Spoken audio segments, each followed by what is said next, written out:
Hello, everybody. I'm Diana. Welcome to Sew in Common, and welcome to our first weekly video for the Riley, the Riley Blake Block Challenge for 2024. So I'm sure all of you know Riley Blake, great fabric manufacturer. They have great designers. Well, for 2024, 16 of their designers each Tuesday are putting out a free pattern for a block.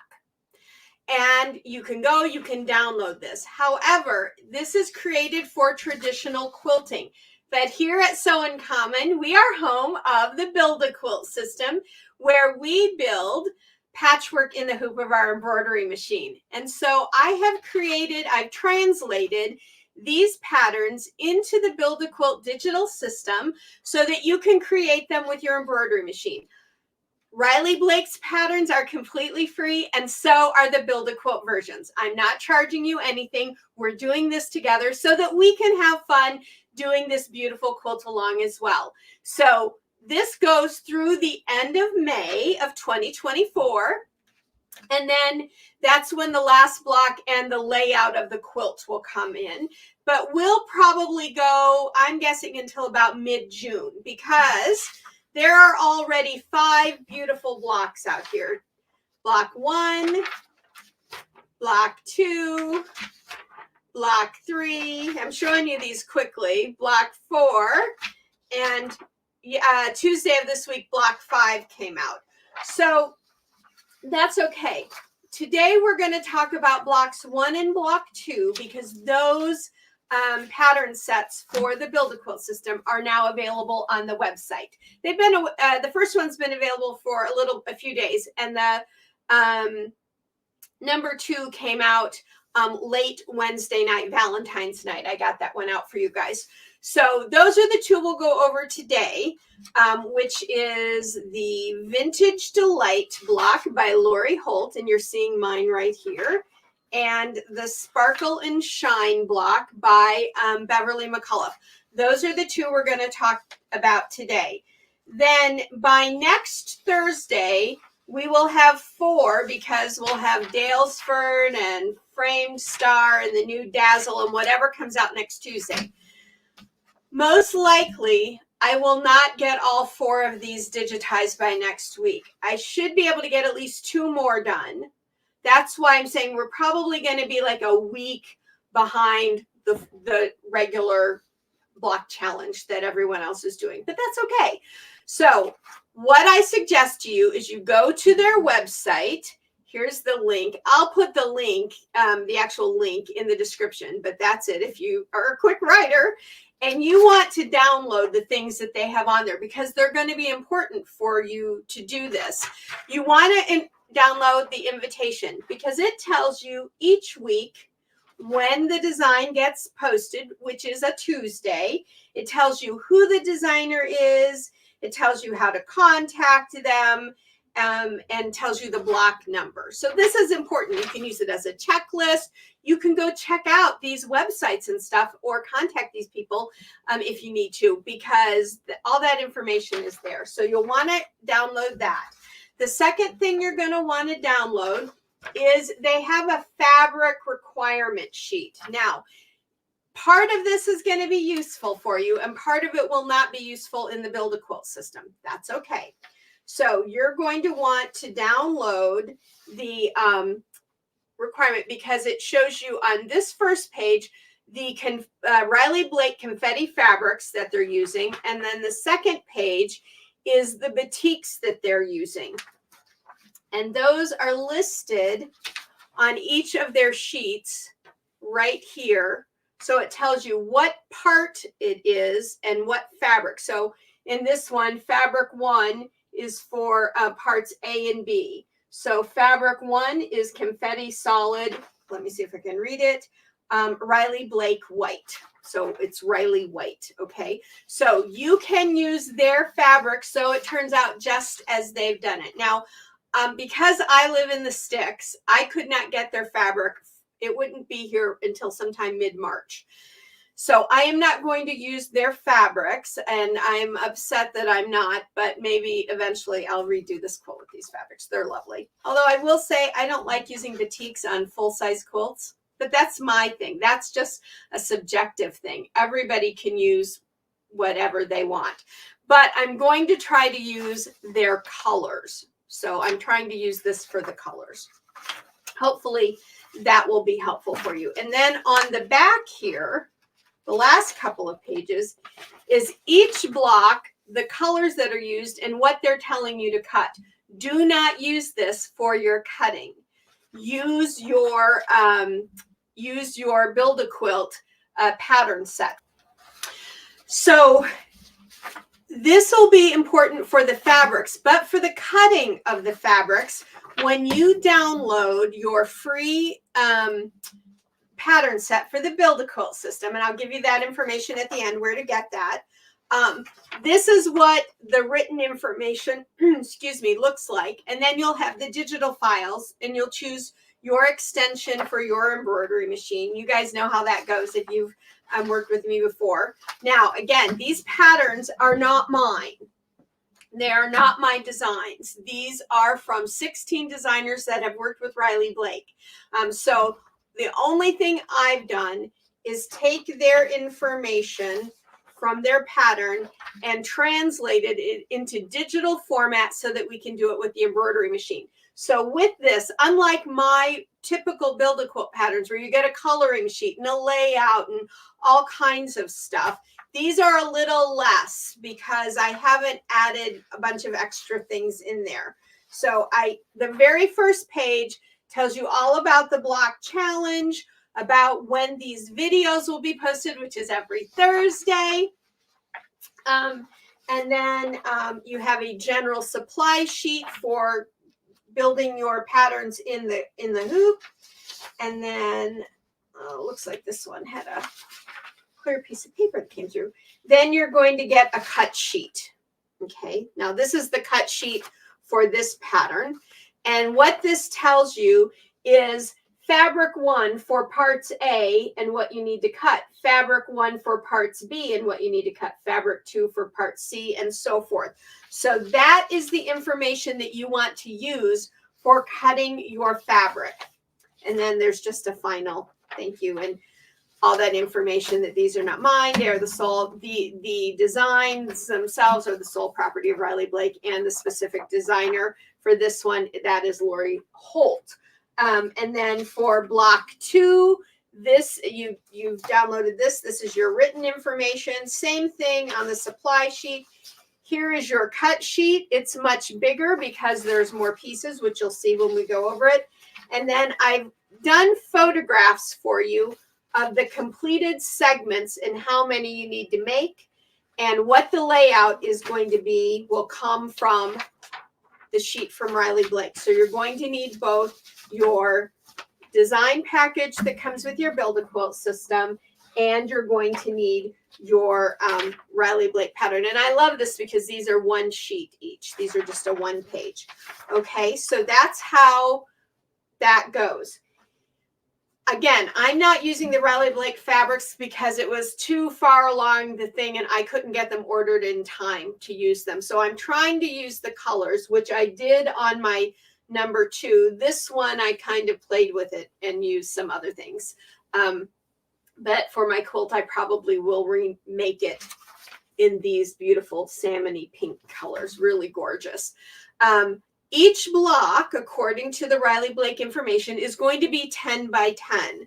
So these segment pieces that you get for these blocks are not necessarily the traditional Build a Quilt sizes. You know, in our Build a Quilt sets, we have like 2, 3, 4, and 5 inch segments for you to build your blocks, like the blocks and things you see behind me. Because these are 10 inches, some of these sizes are a little bit different. So when it comes to the block number 2, these individual segments are kind of an odd size, but everything works out the same so that you get that 10-inch block that you need. At the end of this video, I'm also going to list my stabilizer video For any of you that are new to Build a Quilt, it'll talk about stabilizer, but my recommendation is that you use a wash away stabilizer, just like this. Can come off a roll, or it can be pre-cut, like these pre-cut pieces here. It's the wash away stabilizer that we use when we do freestanding lace. One sheet. Now you only need a 5x7 hoop for your embroidery machine, because you'll be making each segment. In some of them, if you have larger hoops, you can make them in multiple hoopings, and we'll talk about that for the patterns here in a moment, so that you have less hoopings. But so for this one, if you had to do only your 5x7 hoop, you would need 1, 2, 3, probably 4 hoopings at that, because you can do more than one segment in a hooping. However, if you have a bigger hooping, like if you have an 8x8 hoop, you can do all 4 of these in one hooping, and you can do all 4 of these in one hooping in the center. So you could end up doing 2 hoopings. That's pretty nice, right? Okay, so let's move on now to, okay, so block number 1 we see right here. It is called Vintage Delight, and it is by Lori Holt. You guys know who Lori Holt is, right? Great designer, love her fabrics. If you visit her website, there's so much fun stuff there. I think her website's called Bee in My Bonnet. I love that name. Very cute, delightful lady. So this is the design for this particular block. Again, I've shown you, this is the set that you'll download. Now you can just download this to your computer, or you can print it out, whatever you prefer. That's fine by me. Whatever is easiest for you. And then again, it's 10 by 10.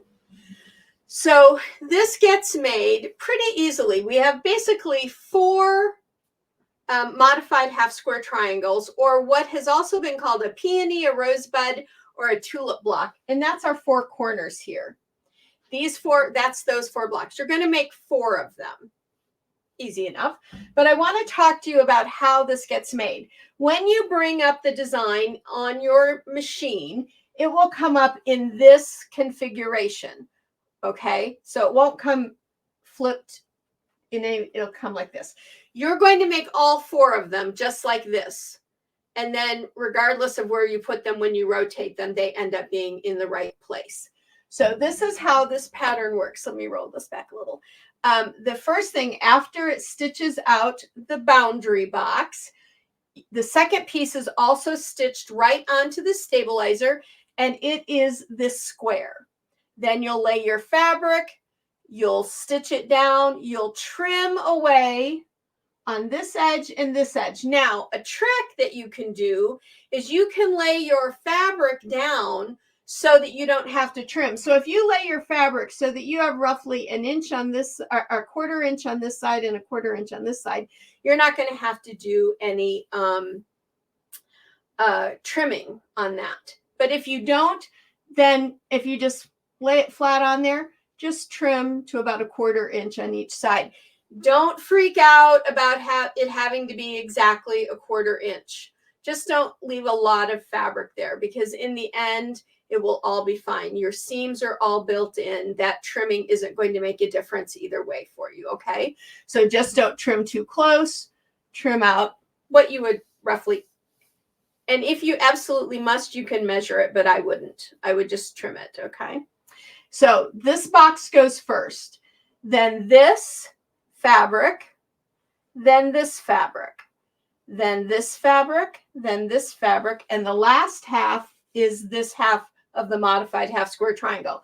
So this is the regular half square triangle, and this half up here is the modification. And this is what we call a triple modification, because we have 1 modification, 2, and 3.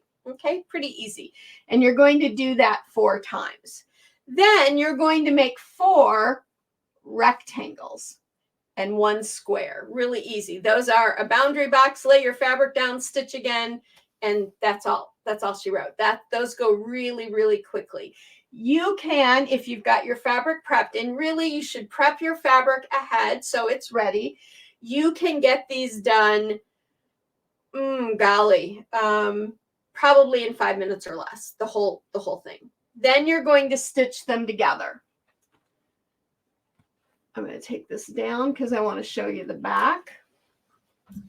This is the back. On this one, I've pressed all of my seams open. Now, I have not washed out my stabilizer, but the stabilizer video that I link at the end of this will show you all about using wash away stabilizer, okay?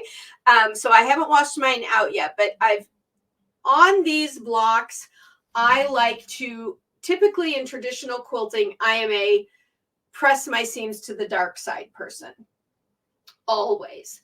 I never ever open my seams. However, with these blocks, the way I have digitized them, I've digitized them with a much shorter stitch length. So you are getting a really tight stitch length there. So you're not going to have stuff poking through. You're not going to have stuff coming apart. So it's perfectly acceptable, and it lessens the bulk in your seams with these if you press them open. So that's your Vintage Delight block. And isn't it a pretty one? Now, I used kind of this periwinkle blue, or what's called Blue Nova. It's the color of the year. And I chose this kind of a rosy color. This fabric's actually a Moda Grunge fabric. I can see it. I don't know where this came from. It was just a fat quarter I had in my stash. And then this white, I don't typically use bright white. I use kind of this candlelight color. It's a little softer, but that's entirely up to you. Okay. So when you stitch them together, can you see it? You've got your stitch line on the back here. You use that as your guideline. You just stitch them together right down that line. You'll have your perfect seam every time. You don't need a 1/4 inch foot for your sewing machine to do that. So that is Vintage Delight by Lori Holt. That's the colors they're using, which are really pretty. And I'll probably remake mine for the quilt. But when I started getting these and doing them, I didn't have all of these colors yet. So I just chose those. So that is block number 1 for week number 1. Now, week number 2 is called Sparkle and Shine. I love that. I always love something that indicates star shine a little bit. So that's the Riley Blake pattern. You can see all my chicken scratch on it from when I was figuring out the digitizing for it. This is your design packet that comes with it. And the designer for this beautiful block is Beverly McCullough. Let's go ahead and pin this up.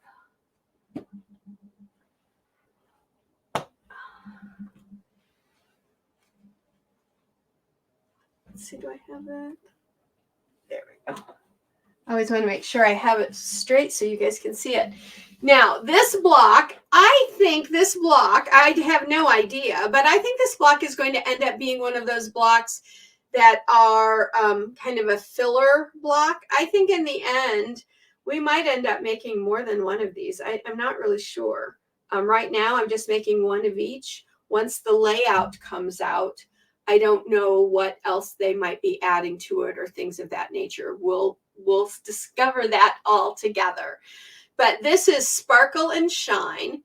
This block is easy to do. It's no more difficult than the Vintage Delight. But at the end, when I'm done talking, there is 2 little video segments for this block. One is how to create this little segment piece right here, which I'm calling the stripe or strip sections. This is very, very similar to the strip piecing blocks that we did last year in 2023. And those patterns, a traditional strip piecing and a pyramid strip piecing, are available over at the website. When you go to grab these, you can take a look at those if you like. The strip piecing ones we do have more pieces in them, but this is created that same way. So this could be a good block because it's in kind of a little bit different size for the 10 by 10 block. You could for sure use it in some of your other quilts. Now, this block that you're looking at is 12 by 12 because when I went to digitize it originally, I forgot that they're all 10 by 10 blocks. And somebody I had been talking to about 12 by 12 blocks, and I digitized it in a 12 by 12. However, when you download your pattern set, the segment, the design files, the digital files that you get are for a 10 by 10. So yours will be this size. So you can see it's a little bit smaller. The one you'll be making will be a little bit smaller. I'm going to remake mine eventually in that smaller size, but I didn't want to remake it for today. And this way you can see it a little bit easier. So at the end of my talking, there's 2 little video clips. One is a demo on how to do this section, and it's done the same way for all 4 of these interior pieces. And then the other section is for how this gets laid out and stitched together. They do talk about it on the Riley Blake piece. They do talk about this, but I wanted to go over it with you guys specifically, because what you're going to do is you're going to stitch these 3 pieces together and these 3 pieces together. And then you're going to stitch these 4 pieces together. So you're making, and you'll see this in the pattern package, there is a picture on this page. You're going to make 2 in this colorway and this 2 in this colorway. So they're 2 different ones in that center, and they go diagonal from one another. So those are those 2. And in all of them, the blue fabric is on the outer corner. So it's pretty easy. And in this one, you have this lime color, but then you have a light yellow and you have a darker yellow. So you have 2 yellows and a lime in there. Kind of gives it a really bright, kind of summery, citrusy color, right? So once you've done this strip and this strip, then you're going to want to sew these 4 together, because you've got these 2 bigger rectangles here that have been made. And you want to be able to sew this together in as 3 segments, just like you have down here. So you need these to be sewn together. Once they're sewn together, that will act as 1 segment. Then you add one side and the other, and then you sew this end to this and this end to this, and you're done. So you'll see that in the little video clip, but I wanted to walk through that with you today. The 4 corners are just half square triangles, and these 4 side pieces are just slightly larger rectangles than the ones that you do in the Vintage Delight. So here are rectangles in the Vintage Delight. They're a little bit smaller than these that you see in the Sparkle and Shine. Now I want to take this one down and show you the back too, because this one I actually pressed a little bit differently and it made a difference. I haven't washed out my stabilizer yet, but you can see on my center block, I opened up my seams. On my ends, I opened up my seams. But when I put an end piece onto this center section, the seams fell to the outside really easily. To open these up would be a little bit of a nightmare when you get to this center area, because you've got a lot of fabric coming together there, and it was kind of wanting to be a bit of a bulky mess. So when you press these, press all your seams open until you add the ends pieces onto your center. And on those, press those whole seams, just let them fold over and press them to the outside. You get a much flatter block, as you can see. You get a much flatter, nicer looking block. Okay, so that's how I would press it for the Sparkle and Shine. Now, in this color here looks red. Okay, it's not red. When you look at the pattern from Riley Blake, that color, which is part number F, so part number F is fabric number 3, and fabric number 3 is magenta. So it's red on here. That's how it printed. But you can see in my actual block, this is really more of a brighter pink I use, but it's a bright magenta pink. But that it should be magenta. So when we look on the Riley Blake pattern sheet or coloring fabric sheet, the magenta. Is it magenta or fuchsia? It's magenta. Trying to find it. Is one of the batiks, and it's this color. So I definitely used a much brighter color on my block. When I go to make my smaller one, I'll try to use this darker magenta. And probably what I'm going to do is I'll be interspersing some small prints, what I call ditzy prints, into my blocks because I don't like completely solids. That's just me. I might use actually some of the Lori Holt B cross stitch fabrics. You know, I used that on the kaleidoscope quilt that I did in 2023. They are solid with these little cross stitch X's all over it. It just, for my eye, it adds a little something to the block. But please feel free to only use the solids and batiks. I'm not telling you not to. I'm just telling you what you'll see in my block so that you're not confused by what you see, okay? But I am going to try and use those colors. So that is the Sparkle and Shine block, which is week number 2 of the challenge. Now, week number 3 is called Dalesford, and it is by the one and only Amy Smart. I just love Amy. This block, when you look at it, if you were with us last year and did our free block of the month, you'll notice that's basically an inspired star, but Amy's changed up these centers. These centers are modified half square triangles. And so when you get your pattern, you'll get, you know, the things you need for this, the free design set. But this is going to be simple. You guys have already done this kind of thing. You're already used to doing the modified half square triangles. And speaking of modified half square triangles, our new modified half square triangle set should be out within another month. We're just working on some of the end stuff of it and that sort of thing. So I know you're excited about that. So that one will be coming next week, Dalesford. Dalesford is a farm in England, by the way, and I know Amy has gone there and been there, and I actually know this place as well. So number 4 is by Fran Gullick, and it's called the Framed Star. Now, this one is real interesting. I'm loving it because it is an inspired star sitting on top of a diamond in a square. Do you see that? There's your star, there's your diamond, there's your square. So again, those are all things you guys have done with the Build a Quilt system last year. You're going to be able to do these, no problem at all. And then the one that came out this Tuesday is by Christy. I don't know if she pronounces her name Lee or Leah, but it's L-E-A. I think as a last name, it might just be Lee, but I'm not sure. So Christy, if you ever see this, I hope I haven't mispronounced your name, and I apologize if I have. And her block is called Dazzle. And it is basically, let me double check, it's all half square triangles and 4 solid squares. This one is going to be so simple to do. And this one I'm loving because look at all the color. Look at it down here without the letters and stuff on it. Isn't that one's going to be pretty. Again, that is one that I can see as a transition or companion block to transition from block to block on these other squares and stuff. So next week, for sure, we will be doing Dalesford and the Frame Star, and I'm going to try to get the Dazzle done as well because it is a pretty simple one to do.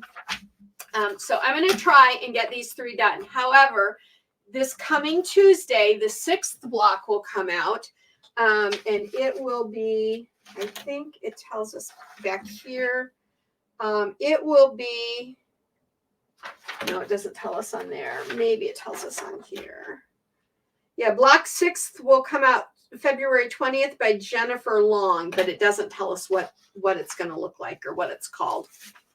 So that one will come out the next week. So week 6 and 7 will come out together.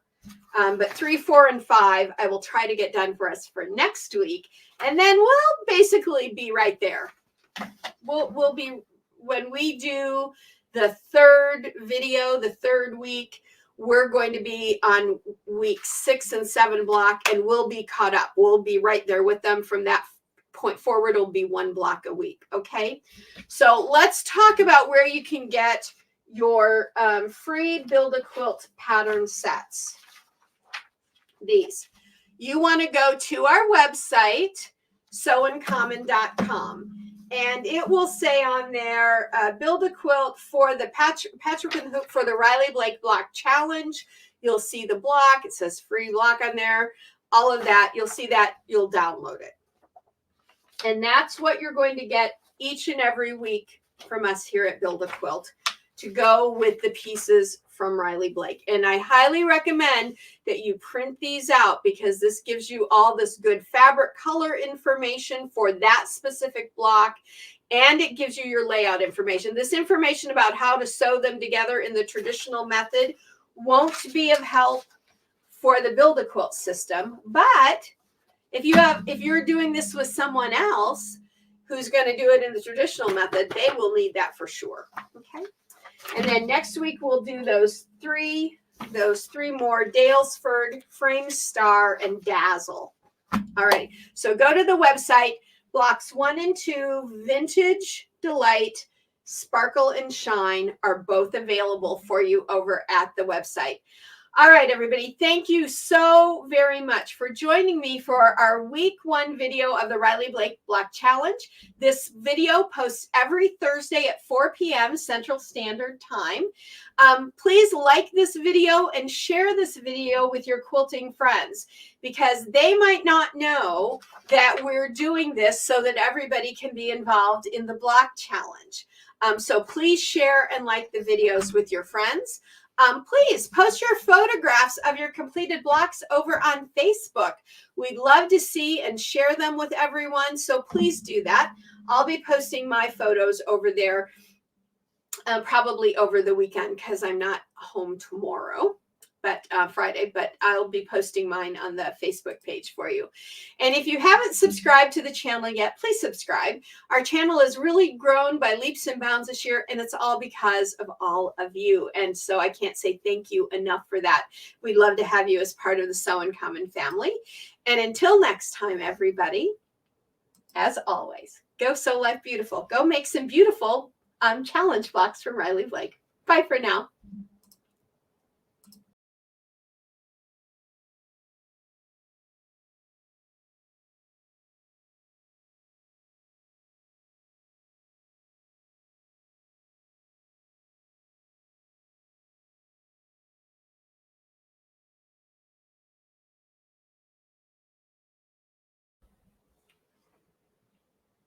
Okay, everybody, here we are at the machine. I've got black thread in here so that you can see, but of course you all know that I like to piece with this pearl gray color from Isacord 0184. So my regular blocks, as you can see here, these aren't cut out yet, were pieced in that color. I do have one that I've cut out because I want you to see. This block is very similar to the string piecing block we did last year. However, ours had more stripes. This is 4 units in here, so it goes pretty quickly.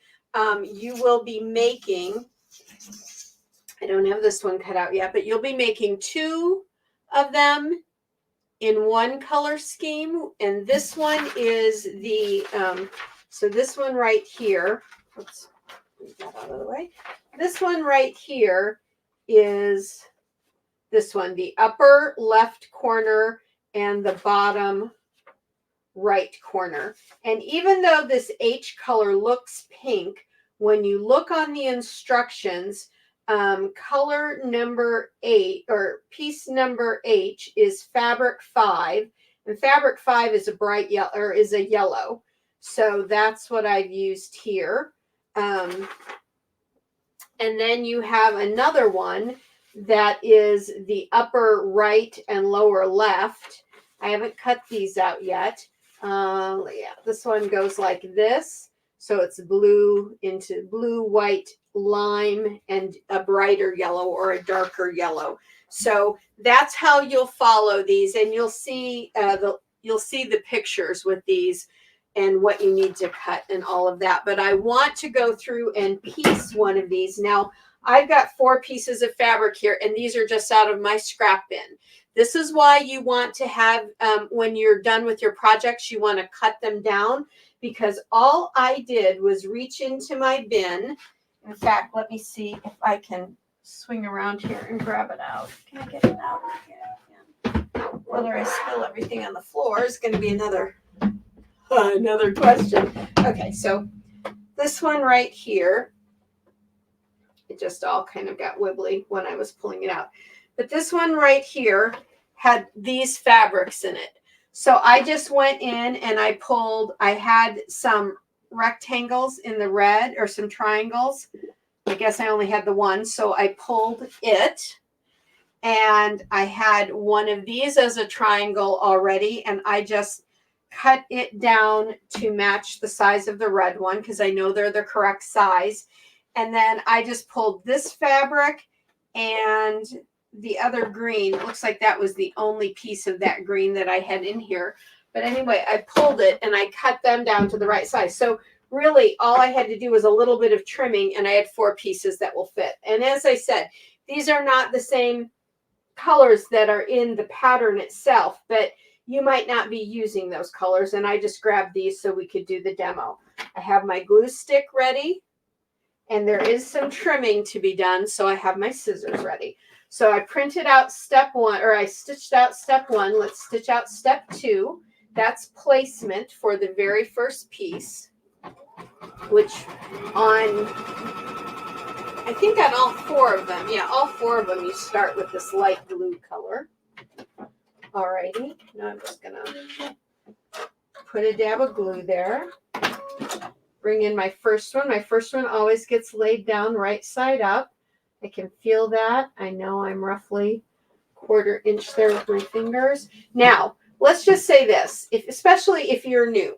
If you're new and you're like, I'm not good at guesstimating where to lay that to make sure it's a 1/4 inch over, don't get too caught up in it. If it's not an exact 1/4 inch, that's okay.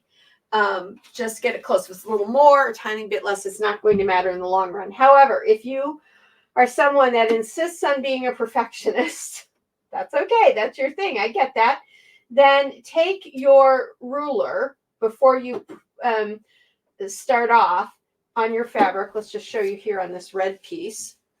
Take your ruler and lay it the 1/4 inch mark. Get all that out of there. Lay it on the 1/4 inch mark. And then take a pencil. Now I'm going to take a marker because I want you to see it. And draw yourself a line right across there. That's a 1/4 inch. When you lay it down, if you can feel your stitch right under that line, then you'll be right where you want it to be.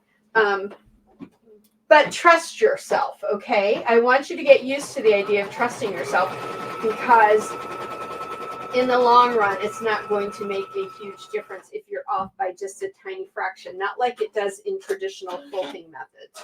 So, and you can see, gosh, I'm getting pretty good at this. Yeah, that's right, at a 1/4 inch. I've got that there. All right, so my next piece is the dark blue. I'm going to turn it right side down, and you just want to make sure that it comes across your boundary lines here, which it does. Lay it down right on top of that edge and stitch. And if you feel like you need to hold a little bit, you can. I know sometimes just for safety, we feel like we need to be touching it. That's perfectly okay.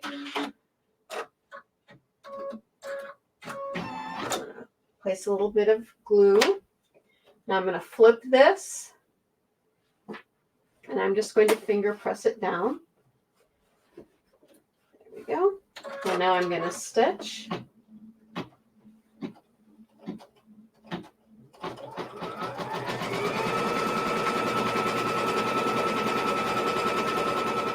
Now here is where we're going to do our first little bit of trimming. We don't ever trim on the 4 outside edges because all that gets trimmed off when we trim it out of the stabilizer in the end. But if anything is here in the middle and it's more than that rough 1/4 inch, we need to trim that. So I'm just going to take my scissors. I'm going to come down here and I'm going to give myself a little cut, and look at that.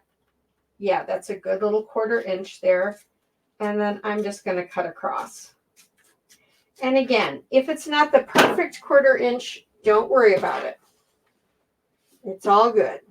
All right, so our next piece is going to be this piece. Now, this piece is the same size as this piece, but it's going to look like it's shorter because it's going to look like it's barely coming across here on your point. Don't worry about that. You've got plenty of fabric there. Just lay this directly right side down on top of that previous piece, and you've got more than a 1/4 inch on each edge there on that point. Because it's on that diagonal point right there, it looks like it's a little bit small, but it is not.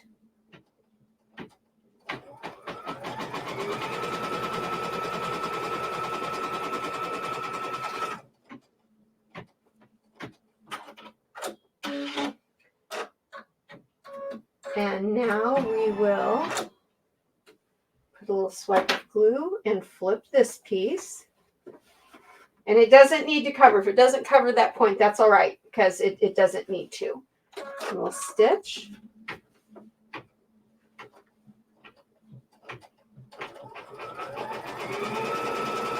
See, it doesn't come near this bottom edge there.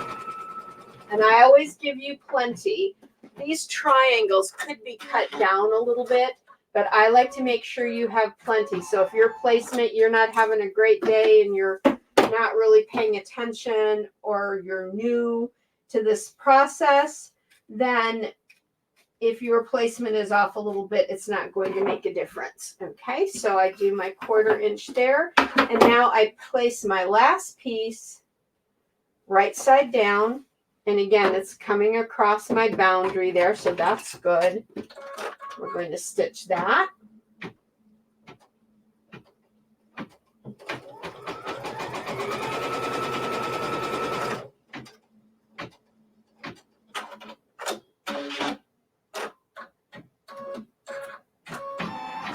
A little dab of glue.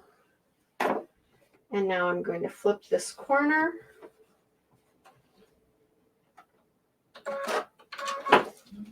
And stitch that down.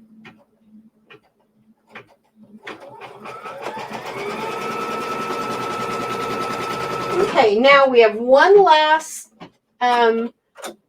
machine stitch to do, and that is to do our guideline box all the way around. And the guideline box works to serve two functions. One, it gives us a guideline on the back because it's being sewn through the fabric, so that when you wash out, sorry about that, when you wash out the stabilizer, that initial box that we create only on the stabilizer can come away, because it's got nothing to hold on to. It's not sewn into anything but the stabilizer. However, this last one is sewn into the fabric, and so that will keep the boundary there for you. Cut that one a little small. So now we want to cover up our edges. And we only need to cover this edge and this edge, because we're going to come around this way, and those are the pieces that might get caught on your presser foot. And just a little piece right there. It's not going to get caught over here, so I don't bother using the tape for that. Why use tape in a place that you don't need it? Just in the places where it's going to be going against the fold there. And the other reason that we do the boundary box is because we have these fabrics that come together in these points. It stitches all those fabrics together for us. It doesn't leave anything unattached. Now everything is attached together.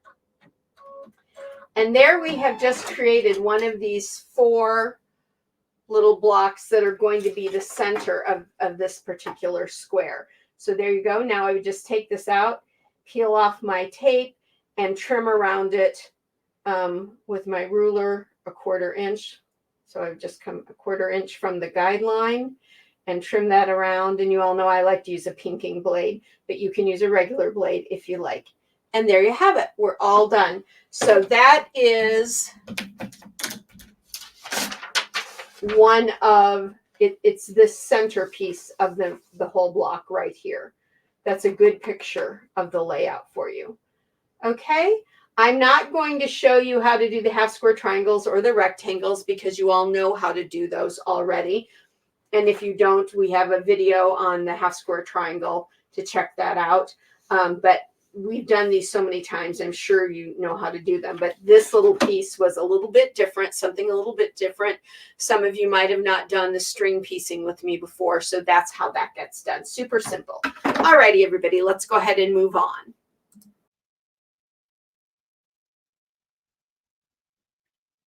Okay, everybody, here we are under the camera, and I just want to show you how we're going to stitch block number 2 together. Block number 1 was pretty obvious. We just did 3 rows and that was easy. This one is a little bit different. So once you lay it out, which you'll see in the pictures and stuff, you're good. The top row and the bottom row, just like always, 3 pieces sewn together. Where the interesting part comes in is here in the center, because you're going to have 2 of these stripe blocks and 2 of these stripe blocks. So the first thing I want you to do is stitch 2 of the stripe blocks together and then the other 2 of the stripe blocks together. And then I want you, and I'll be doing this next, to stitch this whole block together. And I think they show you that on the Riley Blake pattern sheet for regular piecing, but I wanted to go over it with you guys in this video as well. Then once that's done, you basically have 1 block, 2 blocks, 3 blocks, or segments as we call them. And then you'll just sew on one segment, you'll sew on the other segment, and then you can do the 3 rows together. But I wanted just to show you that you need to do this little part in the center first before you add on your sides. Okay, let's go ahead and continue now.